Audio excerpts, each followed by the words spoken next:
wípé à ń sọ̀rọ̀ nípa fọ́dìlù sọ̀hábà lè sọ̀hábà ti fọ́dìlù la mahala àwọn sọ̀hábà Ọlọ́run dá wọn lọ́lá òrújú àmọ́ ń táwa ń wí ni wípé káwa sọ pé nìkan lọ́lá jẹ nìkan lọ́nù wọn kò sẹ́ni ó mọ̀ àfọlọ́hun káwa sọ yìí pé Abubakar afdal min Usman aw min Umar aw Umar afdal min Usman aw Usman afdal min Ali ìmọ̀ràn ò sí lọ́dọ̀ ẹnìkan pé nìkan ló lọ́lá jù ìntàsí fi mọ̀ ní wípé gbogbo tálùkùránì bá fẹ́ sọ̀rọ̀ wọn láyé kì í sọ pé nìkan lọ́lá jẹ nìkan nù wọn àwa tara bẹ̀ mọ̀ wípé tálùkùránì bá fẹ́ sọ̀rọ̀ àwọn sàhábà yóò pa wọ́n pọ̀ lóòótọ́ nǹkan kan máa ṣẹlẹ̀ tá a máa sọ yìí pé àyà yìí sọ̀kalẹ̀ nítorí sàhábà kan ẹ wá wo tálùkùránì sọ fún wa tá a bá ka Suratu Tawba àyà 100 wọ́n ní was-sabiquna al-awwalun من المهاجرين والأنصار والذين تبعوهم بإحسان رضي الله عنهم ورضوا عنه وأعد لهم جنات تجري تحت الأنهار خالدين فيها أبدا ذلك الفوز العظيم Ọlọ́run dá wọn pọ̀ ni kò yá ẹnìkan sọ́tọ̀ kó wá máa sọ yìí o àyà yìí ó ní was-sabiquna al-awwalun àwọn tí wọ́n ṣáájú tí wọ́n kọ́kọ́ gba wájú tí wọ́n jẹ́ ní àkọ́kọ́ minal muhajirin nínú àwọn tí wọ́n ṣe hijira ṣé Abubakar nìkan ló ṣe hijira ni ṣé Umaru nìkan ló ṣe hijira ni ṣé Usman nìkan ló ṣe hijira ni as-sabiquna al-awwalun Ọlọ́run ò yọ ẹnìkan sọ́tọ̀ minal muhajirin nínú àwọn tí wọ́n kú ní Mẹ́kà tí wọ́n ṣe hijira lọ Mẹ́dínà wal ansar àtàwọn tí wọ́n gbà wọn lálejò tí wọ́n ràn wọ́n lọ́wọ́ tí wọ́n ṣàánú wọn walladhina taba'uhum bi ihsan àtàwọn tó ti jásí pé lẹ́yìn táwọn tó ṣáájú yìí ṣe hijira àwọn míì tó padà tó ṣe hijira tẹ̀lé wọn àwọn míì tó gbà wọn lálejò lẹ́yìn àwọn yìí nínà Ọlọ́run radiyallahu anhum lórí tí wọ́n ṣe yẹn ìwà tí wọ́n wù was-sabiquna al-awwalun àwọn tí wọ́n ṣáájú tí wọ́n kọ́kọ́ gba wájú tí wọ́n jẹ́ ní àkọ́kọ́ minal muhajirin nínú àwọn tí wọ́n ṣe hijira ṣé Abubakar nìkan ló ṣe hijira ni ṣé Umaru nìkan ló ṣe hijira ni ṣé Usman nìkan ló ṣe hijira ni as-sabiquna al-awwalun Ọlọ́run ò yọ ẹnìkan sọ́tọ̀ minal muhajirin nínú àwọn tí wọ́n kú ní Mẹ́kà tí wọ́n ṣe hijira lọ Mẹ́dínà wal ansar àtàwọn tí wọ́n gbà wọn lálejò tí wọ́n ràn wọ́n lọ́wọ́ tí wọ́n ṣàánú wọn walladhina taba'uhum bi ihsan àtàwọn tó ti jásí pé lẹ́yìn táwọn tó ṣáájú yìí ṣe hijira àwọn míì tó padà tó ṣe hijira tẹ̀lé wọn àwọn míì tó gbà wọn lálejò lẹ́yìn àwọn yìí nínà Ọlọ́run radiyallahu anhum lórí tí wọ́n ṣe yẹn ìwà tí wọ́n wù yẹn mo yọ́nú sí wọn tàbá ń sọ pé radiyallahu anhum èmi Ọlọ́run ṣe kíni lórí pé tí wọ́n ṣe wọ́n gbà yàn lálejò wọ́n ràn yàn lọ́wọ́ àwọn náà lọ mo yọ́nú sí wọn lórí ìwà yẹn waradu anhu torí páwọn náà ṣe tinútinú ni kìí ṣe pé wọ́n ṣe pẹ̀lú pé wọ́n tún láàsì wọn wa'adda lahum jannatin èmi Ọlọ́run ti wá lérí àlìjẹ́nnà kalẹ̀ fún wọn tajiri tahta al-anharu táwọn akérèmọdò ń ṣàn sàlẹ̀ rẹ̀ khalidina fiha tó jásí pé wọ́n máa bẹ́ńbẹ́ gbére abadan dhalika al-fawzul azim eléyìí ń jẹ́ èrè tó ní agbára Ọlọ́run ń sọ eléyìí nígbà tí ò tí ì fún wọn lófin tó lè gbé yẹn wọnú léyìí tó sọ gbogbo àwọn òfin ni tó bá lọ rọ́ọ̀lù wọn kú nínú radiyallahu anhum wa radu anhu ìyẹn lọ́dọ̀ Ọlọ́run bí ìpọ́lọ̀ ní a máa pààyàn ẹnìkan nu wọn wá lọ pààyàn hamudan tọ́lọ̀ ní wa man qatala mu'minan muta'ammidan ẹnikẹ́ni tó bá mọ ẹnikẹ́ni ló pé o imma mina sahaba wa imma mina tabi'in wa imma min tabi'i tabi'in Ọlọ́run ní mẹ́n ẹnikẹ́ni tó bá jẹ́ ó bá pa mùmínì muta'ammidan ó sì mọ̀ọ́mọ̀ fajaza'uhu jahannam àyà yẹn náà àwọn Ọlọ́run ọba sọ̀rọ̀ kalẹ̀ fún tó fi wá ń bá wa náà wí ká má dẹrú ẹ̀ wò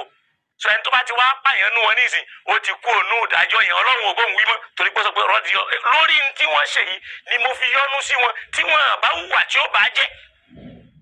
torí pé Kùránì sọ fún Ànábì pé la'in ashrakta bó ti já Ànábì Ọlọ́run tó o bá fi lè mú nǹkan mí mọ́ Ọlọ́run la yahbitanna a'malak gbogbo iṣẹ́ tó bá yẹ ṣe ni ó bàjẹ́ èyí tó já Ànábì nìyẹn èyí tó bá ṣiṣẹ́ tó lè ba nǹkan yìí jẹ́ ó bàjẹ́ nù tọ́lọ́wọ́n ọba ti sọ bọ́lá tara pé à ń gbọ́ Kùránì yé sódì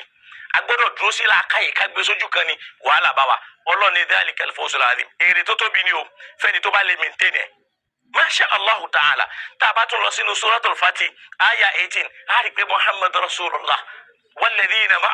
walladhina ma'ahu muhammadu yìí òjíṣẹ́ ọlọ́ni òun àtàwọn tí ń bẹ pẹ̀lú rẹ̀ ṣàgbọ́n ń sọ̀rọ̀ wọn pọ̀ ní ashiddahu alal kuffar wọn yìí fojú yẹpẹrẹ mú káfìrí ruhamahu bainahum àwọn ọmọ láàánú láàrin ara wọn ni ó dẹ̀ ní muhammad rasulullah muhammad tó ń jojíṣẹ́ ọlọ́run walladhina ma'ahu àtàwọn tí wọ́n gbà á gbọ́ ashiddahu alal kuffari kèfèrí làwọn máa kọjú sí. ìyẹn fi hàn pé ẹni tó bá ti kọjú sí mùsùlùmí laysa ma'a rasulillah kò sí pẹ̀lú ojúṣe ọlọ́run torí pé Al-Qur'ani náà ti sọ bẹ́ẹ̀ fún wa la takunu kalladhina tafarraqu wa ikhtalafu ẹ má dàbí àwọn kan ṣe pé tafarraqu wọn pinra wọn yẹlẹyẹlẹ wa ikhtalafu wọn wá ń ṣọ̀tọ̀tọ̀ wọn ń takora wọn lẹ́yìn tá a ti fún wọn lálàyé ọ̀rọ̀ lahum adhabun alim wọn ó jìyà ẹlẹ́ta ẹ̀rọ. níbì kan ó ní lasta minhum fi shay'in innal ladhina farraqu dinahum wa kanu shi'a àwọn tí wọ́n pinra wọn lọ́tọ̀ọ̀tọ̀ wọn wá eléyìí wá níjọ eléyìí níjọ oní sàlàfíà oní serious salaf oní serious salaf wọn wá pinra wọn bẹ́ẹ̀ ó ní lasta minhum fi shay'in ìwọ àtànẹ́bí tí ẹjọ́ ní nǹkan kan papọ̀ àwọn tí wọ́n pera wọn lóní súnà lénìí tí wọ́n ń kan àwọn mùsùlùmí lábùkù wọn rí àyà yìí torí pé wọn nígbàgbọ́ ní Al-Qur'an ọ̀rọ̀ ànẹ́bì àtẹ̀yí tí wọ́n rọ ọmọ ànẹ́bì tó jẹ́ tànẹ́bì àtẹ̀yí tí èṣe tànẹ́bì gbogbo ẹ̀ náà ni wọ́n gbàgbọ́. Ọlọ́run wa ń sọ bẹ́ẹ̀ nígbà tó fẹ́ parí àyà yìí ó ní a'addallahu lahum minhum a'addallahu lahum minhum èmi Ọlọ́run ti lérí fún minhum nínú wọn ìyẹn àwọn tí wọn hùwà tí ó ba àdéhùn tàkọ́kọ́ yẹn jẹ́ minhum maghfiratan wa ajran azima ó tún fi májẹ̀mú yẹn sí bí a'addallahu lahum minhum èmi Ọlọ́run ti lérí fáwọn kan nú wọn torí pé wọn bá májẹ̀mú tàkọ́kọ́ yẹn jẹ́ wọn hùwà tó lè bá a jẹ́ ajran azima ẹ̀san tó lágbára. Bọ́lọ́run ṣe ń sọ̀rọ̀ àwọn sàhábà nìyẹn. Tafdilu ba'di sàhábà ala ba'di káwa máa gbé sàhábà kan lórí sàhábà kan ká máa lò lọ́lá jùlọ. Àsọdàn ládàáyọrí wọn ní famimma lam yard fihi nassun qati'un mubashir àárí àyà kan fún ta lè sọ pé nọ́ọ̀sù kan rè walam yatabayyanu nususu ji'atu tafdil kò sí nọ́ọ̀sù kan tó wá tó lè sọ fún wa yìí pé sàhábà eléyìí o olọ́lájẹ eléyìí lọ. Àwọn àfáà ni wọ́n ronú ipe lágbájá yìí ó ṣe báyìí ẹjẹ àtò òun sípò báyìí eléyìí ó wùwà báyìí ẹjẹ àtò sípò àwọn kọ́ là á tò kó wọn alẹ́ dálì kìí àmọ́ kọ́lọ́ tó kún ẹ̀ tó àwọn ò lè tó. Qala al-Imam an-Nawawi rahimahullahu ta'ala yàgbé ìkan nínú àwọn àfáà wọn ni Imam an-Nawawi ìkan nínú àwọn àfáà wọn ni tí wọ́n bá lọ ka tírà Imam an-Nawawi àwọn ni wọ́n wá sọ fún wa nínú ọ̀rọ̀ wọn wípé qala al-Imam al-Mazari àfáwà al-Mazari wọ́n sọ fún wa kí wá ní tí wọ́n sọ fún wa wọ́n ní ikhtalafa an-nasu fi tafdili as-sahaba ba'da as-sahaba ẹnu àwọn àfáwòkù lórí wípé ṣé sọ̀hábà kan ó lọ́lá ju sọ̀hábà míì lọ ṣé sọ̀hábà kan o ǹjẹ́ ó lọ́lá ṣe kí ni o ju sọ̀hábà míì lọ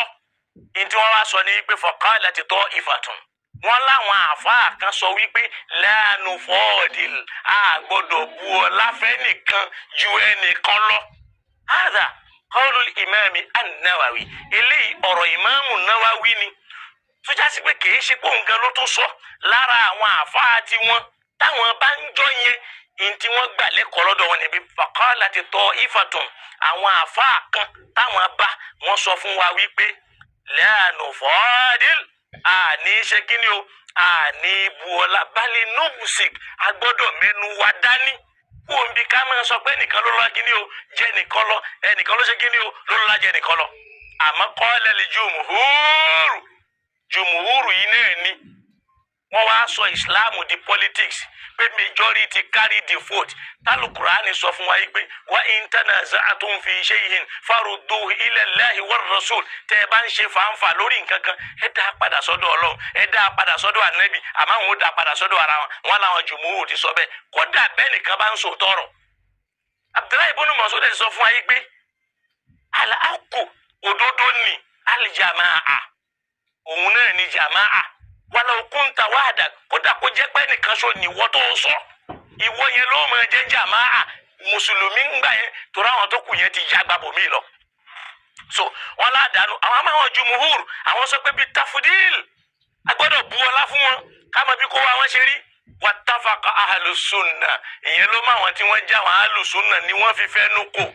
àwọn ni wọ́n fẹ́ nú kò kìí sọ lọ́hùn kìí sànẹ́bí ala anna afdalahum Abubakar àwọn afa sọ bẹ́ẹ̀ pé Abubakar pé òun ní afdalahum àwọn afa ló sọ bẹ́ẹ̀ summa Umar lẹ́yìn yẹn ló ka Umaru faqala jumuhuruhum àpò àwọn afa yìí tó sọ pé summa Usmana lẹ́yìn yẹn ló kan Usman summa Ali lẹ́yìn Usman ló kan Ali wa qala ba'du ahli sunna min ahli Kufa àwọn kan nínú àwọn afa sunna tí wọ́n jára Kufa àwọn ní rárá bitakidimi Ali ala Usman pé Ali la gbé síwájú kó tó ṣe kíni o kó tó kan Usman wọ́n ní wasayihu al-mashhur èyí tó lálàáfíà tó gbajúmọ̀ ni pé takidimu Usman ala Ali kati Usman síwájú wa ikhtalafa al-ulama fi anna tafdila al-mazkur qat'iyyun am la àwọn afa tó wá ya pẹnu pé ọlá tẹ̀ ń bù fún wọn yìí ṣé qat'iyyun ni ṣé àṣẹ wá lórí ẹ̀ tó sọ bẹ́ẹ̀ ni àmúlá tàbí kò sí wa mimma qala bil qat'i lára àwọn tí wọ́n sọ pé qat'iyyun ni lọ́dọ̀ tóun òun náà ni Abul Hasan al-Ash'ari àfáà yìí ni wọ́n làfáà tó pinlẹ̀ àwọn Asha'ira tí wọ́n láwọn gangan ní Ahlus-Sunnah ẹ̀rí ilé yóò tẹ́ wọn lọ́rùn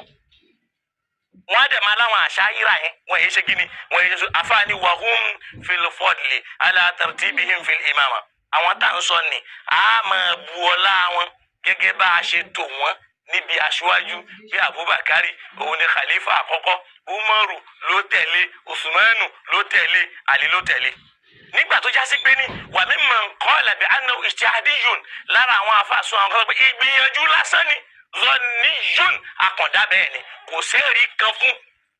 àwọn tí wọ́n sọ bẹ́ẹ̀ nínú wọn ni Abubakar al-Baqalani àwọn tá a kún sọ yìí ẹ kú mọ̀ wọ́n ẹ̀yin ò ní kátírà ẹ̀ ní tíra ká wa qala Ibn Hajar lára àwọn afáàyín náà tó ni rahimahullah fi Fathil Bari nínú tíra tí wọ́n pè ní Fathil Bari tó jẹ́ sẹ́ríù ti Bukhari èyí tí Imam Muslim sọ yẹn ẹ̀ẹ́rì nínú sẹ́ríù Muslim pé wa fil hadith nínú ọ̀rọ̀ tá à ń sọ yìí tẹkidimu Usman bàdà Abibakar àwọn máa gbé Usman síwájú lẹ́yìn Abibakar yóò wá ka Umar kama huwa al-mashhur in tó wá kó bá àwọn àfa wa nú ẹ̀sìn ní pé ẹni tó bá ti wá tí ò bá ti wá gbé Umar síwájú ó ti di kèfèrí lọ́dọ̀ wọn ìyẹn ló ń bi ká máa sọ àwọn ṣíyà di kíni o òun ló ń bi ká máa sọ ṣíyà di káfìrí sọlọ́n kó ṣàánú fún wa kó ṣe dáadáa fún wa wọn ni dáàbà báàdù sálàf kódà àtúrí nínú àwọn sálàfù yìí tó kọjá lọ ìlà taqdimi Ali ala Usman táwọn gbà yìí pé rárá a máa ti Ali ṣáájú Usman ni wọ́n mi mọ̀ nǹkan ọ̀làbíyì lára àwọn tí wọ́n sọ bẹ́ẹ̀ náà ni àfàwà Sufyanu Thawri wa yuqalu innahu àmọ́ àwọn èèyàn sọ yìí pé innahu raja'a anhu wọ́n ló padà ṣẹ́rí kú òun bẹ̀ bí ò tiẹ̀ ṣẹ́rí fún. lára àwọn tí wọ́n gbà wípé a máa ti Ali ṣáájú Usmanu náà ni àfàwà Sufyanu Thawri وقال به ابن خزيمة لا را وعفا يني ومنا صبه وطائفة قبله وبعده أرينوا وعفا ساجو تيوان أتلاقي تيوان صبه وقيل ولا وكسويك لا يفضل أحدهما على الآخر أتي gbọ́dọ̀ fẹ́nìkan jẹ́ nìkan lọ nínú àwọn méjèèjì ká fílẹ̀ قال أبالك lára àwọn tí wọ́n sọ bẹ́ẹ̀ náà ni Imam Malik wà tá a bá lọ ka tírà àwọn tí wọ́n ń pè ní al-Mudawana watabahu jama'atun minhum àwọn kan tó pọ̀ wọ́n tẹ̀lé Imam Malik lọ nínú wọn ni Yahya bunu al-Qattan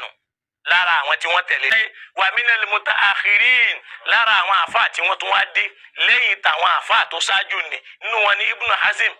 tó jásí pé àwọn náà wọ́n tó sọ tiwọn tàbá bí Ànábì sọ fún wa pé ya ayyuhan nas ẹ̀yin ènìyàn ala rabbukum wahid Ọlọ́run abayin ẹyọ kan ni o wa inna abakum wahid bàbá tó bí yín náà ẹyọ kan ni o ẹgbọ́ o ala ẹ̀jẹ̀ tí ẹgbọ́ la fadilun li arabiyyin ala ajamiyyin Lárúbáwá kankan ò lọ́lá ju oníran mi tí ẹ̀ ṣe Lárúbáwá lọ ṣebí Lárúbáwá làwọn bá kí lárúbáwá ni Salman al-Farisi, lárúbáwá ni Bilal al-Habashi, lárúbáwá ẹ̀yin tẹ́ ẹ sọ pé muhazinu ni ó kọ́kọ́ wà lìjọ́ náà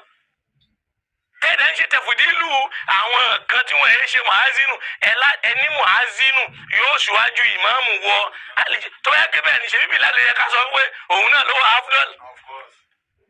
kámìlẹ̀ tẹ́ pé eléyìí akànní ká fi ṣàlàyé ọ̀rọ̀ fún ni wala ala ajamiyyin ala arabiyyin elédè mi ò lọ́lá kankan ju lárúbáwá lọ wala al-ahmar